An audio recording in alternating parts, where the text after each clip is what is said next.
Hi hello welcome to our channel. నేను మీ astro numerologist Nivas Valmiki.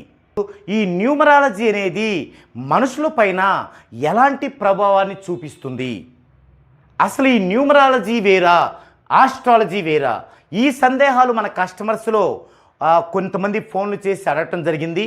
వాటి గురించి ఈ వీడియోలో వివరించే ప్రయత్నం చేస్తాను. మొట్టమొదటిగా ఆస్ట్రాలజీ వేరు, న్యూమరాలజీ వేరు, ఇంకొక లోషుగ్రిడ్ వేరు, ఇలా కాదండి. ఉన్నది ఒకే ఒక శాస్త్రం అండి, అది ఆస్ట్రాలజీ. అయితే ఏ శాస్త్రమైనప్పటికీ మనం ఎప్పటికప్పుడు దానిలో అప్డేట్ అనేది జరుగుతూ ఉండాలి. మనం ఇప్పుడు ఒక మొబైల్ తీసుకున్నాం, సాఫ్ట్వేర్ ఉంటుంది. ఏం జరుగుతుంది? 3 నెలలకు ఒకసారి అప్డేట్ అవుతూ ఉంటుంది ఆ సాఫ్ట్వేరు. అంతే. అలాగే శాస్త్రం కూడా అంతే, ఎప్పటికప్పుడు అప్డేట్ చేసుకుంటూ ఉండాలి. ఆ అప్డేట్లో భాగమే దాని తర్వాత వచ్చిన కేపీ ఆస్ట్రాలజీ, దాని తర్వాత వచ్చిన ఇప్పుడున్నటువంటి న్యూమరాలజీ. అయితే ఆస్ట్రాలజీ, కేపీ ఆస్ట్రాలజీ, న్యూమరాలజీ, ఈ మూడింటి మధ్య ఒక అవినాభావ సంబంధం ఉంది. ఒక న్యూమరాలజిస్ట్ ఒక పర్సన్ అవ్వాలంటే ఆ పర్సన్ ఆస్ట్రాలజర్ అయి ఉండాలి, కేపీ ఆస్ట్రాలజర్ అయి ఉండాలి, అప్పుడు మాత్రమే న్యూమరాలజిస్ట్ అయి ఉండాలి. అతనే మీకు ఫుల్ ఫెడ్జ్డ్గా ఒక కస్టమర్ వచ్చినప్పుడు అతని యొక్క రాశి చక్రం ఏంటి, అతని యొక్క రాశి ఏంటి, లగ్నం ఏంటి, నక్షత్రం ఏంటి, వింశోత్తరి దశ ఏంటి, ప్రస్తుత దశ ఏంటి, ఇండెక్స్ ఆర్పి ఏంటి, జన్మ వైబ్రేషన్ ఏంటి, ఇలా అంటే ఏమైనా దోషాలు ఉన్నాయా, బలమైన దోషాలు అని ఇలా పర్టిక్యులర్గా చూడటానికి వీలవుతుంది. సో మీరు ఆస్ట్రాలజీ వేరు, కేపీ ఆస్ట్రాలజీ వేరు, న్యూమరాలజీ వేరు అనుకోవద్దు. మొత్తం ఒకటే, అదే ఆస్ట్రాలజీ. ఆస్ట్రాలజీకి కొనసాగింపు, extension KP astrology. Astrology, KP ఆస్ట్రాలజీకి కొనసాగింపు న్యూమరాలజీ. సో ఈ మూడు తెలిసిన వ్యక్తే న్యూమరాలజిస్ట్. మన 2 తెలుగు రాష్ట్రాలలో అలా ఎవరు ఉండరు. నన్ను మాత్రం మీరు అలా చూడగలరు. ఇది నేను గర్వంగా చెప్పట్లేదు, వినయంగా చెప్తున్నాను. ఎందుకంటే మీ టైం వేస్ట్ కాకూడదని. ఓకే, దీని గురించి ఇంకా పెద్ద టాపిక్ ఉంటుంది. అది ఒక వీడియోలో మీకు వివరించే ప్రయత్నం, పిన్ టు పిన్ వివరించే ప్రయత్నం చేస్తాను. ప్రజెంట్ అయితే టచ్ చేశాను. ఇప్పుడు మెయిన్ విషయం ఏంటంటే అసలు ఈ యొక్క న్యూమరాలజీ అనేది ఎలా పనిచేస్తుంది ఈ భూమి మీద ఉన్నటువంటి జీవరాశి మీద అనేది ఇప్పుడు చూద్దామండి.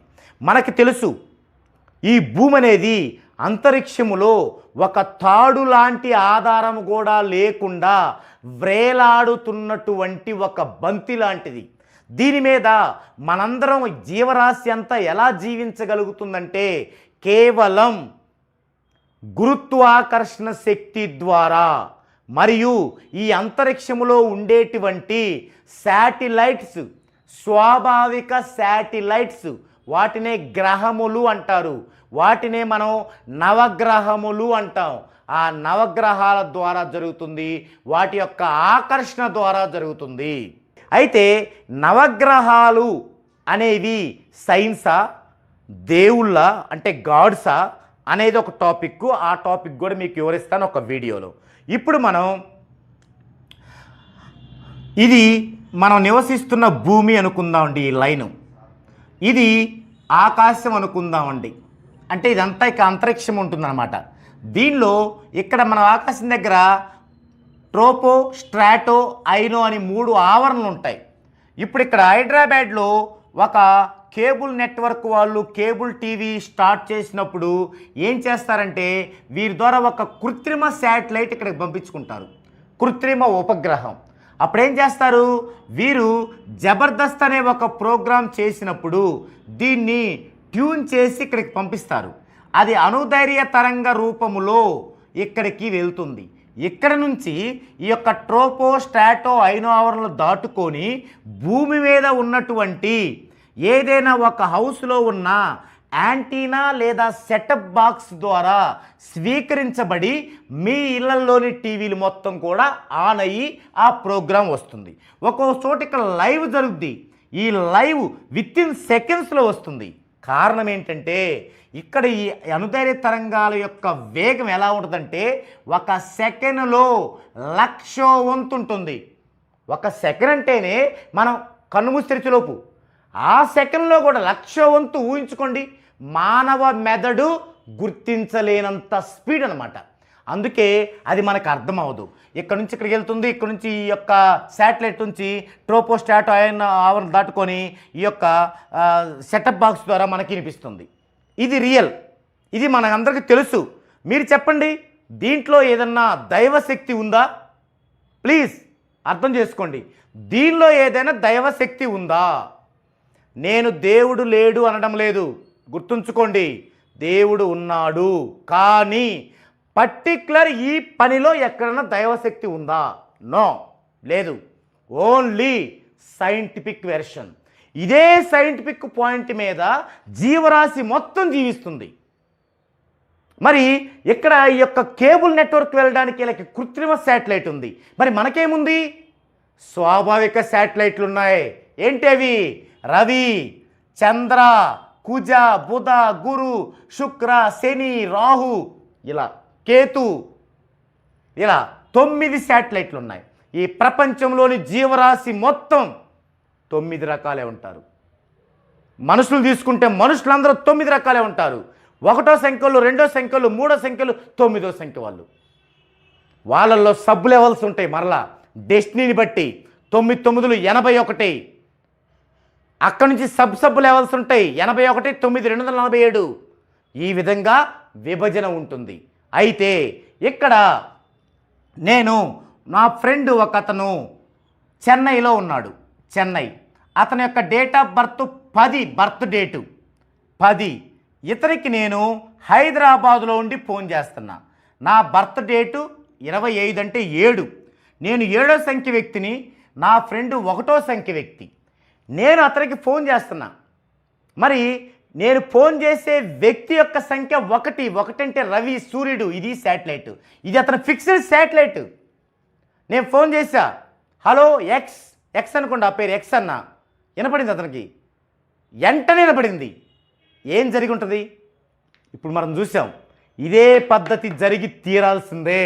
అంటే నేను చేసింది 1వ సంఖ్య వ్యక్తికి కాబట్టి నా దగ్గర నుంచి ట్యూన్ అయ్యేది రవికి వెళ్ళింది. రవి దగ్గర నుంచి ట్రోపోస్టాటో అయినాలు దాటుకొని ఎక్స్ అనే మా ఫ్రెండ్ దగ్గరికి వెళ్ళింది.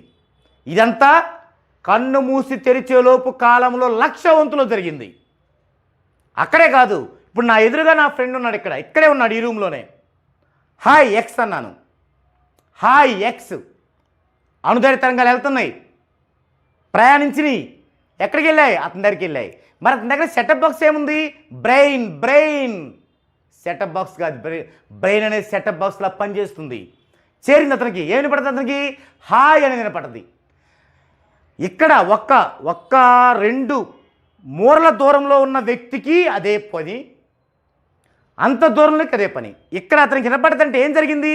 అతని యొక్క శాటిలైట్ రవికి వెళ్ళింది. అక్కడి నుంచి అతని యొక్క బ్రెయిన్ స్వీకరించింది. ఇప్పుడు ఇతని పేరు గనక పాజిటివ్లో ఉంటే నేను ఎక్స్ అని పిలిచే కొంది అతనికి పాజిటివ్ స్ప్రెడ్ అవుద్ది. అతని పనులన్నీ ఏ క్లాస్ జరుగుతుంటాయి. అదే నెగిటివ్ ఉంది, నేను ఎక్స్ అని పిలిచే బదులు ఏమవుతుంది? నేను ఎక్స్ అని పిలిచే కొంది ఏమవుతుంది? అతను డౌన్ ఫాల్ అయిపోతాడు. అలాగే మన ఇంట్లో మన పిల్లల్ని మనం అమ్ము అని ముద్దుగా పిలుచుకుంటాం, నాని అని పిలుచుకుంటాం, బుజ్జి అని పిలుచుకుంటాం. నెగిటివ్ ఉంది అందులో. మనమేమనుకుంటాం? ప్రేమగా పిలుస్తున్నాం అనుకుంటాం. నెగిటివ్ ఉంది. అమ్ము అమ్ము అమ్ము అమ్ము అమ్ము అమ్ము. ఇక్కడ బాగానే ఉంటుంది. ఎందుకు? చిన్నపిల్లలు, మనదేగా బాధ్యత. రేపు వాళ్ళు సెటిల్